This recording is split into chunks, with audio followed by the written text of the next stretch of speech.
வெறும் 5 நிமிஷம் போதுங்க. டக்குன்னு ஒரு ஸ்வீட் சாப்பிடணுன்னா, இந்த மாதிரி ஒரு ஹெல்தியான ஸ்வீட்ட செஞ்சு சாப்பிட்டு பாருங்க. ரொம்ப ரொம்ப டேஸ்டியாவும், நல்லா கிரன்ச்சியாவும் இருக்கும். இப்போ வாங்க எப்படி பண்ணுறதுன்னு பார்க்கலாம். 1 கப் அளவுக்கு பச்சை பயிரை வறுத்து எடுத்துக்கோங்க.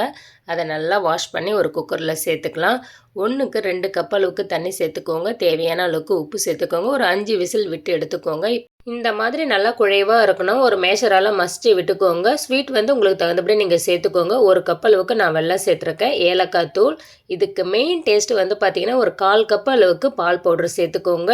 1/4 கப் அளவுக்கு துருவன தேங்காய். எல்லாத்தையும் சேர்த்துட்டு ஒரு 5 நிமிஷம் வரைக்கும் அடுப்புல வந்து நல்லா ஃப்ரை பண்ணி விட்டுட்டே இருங்க.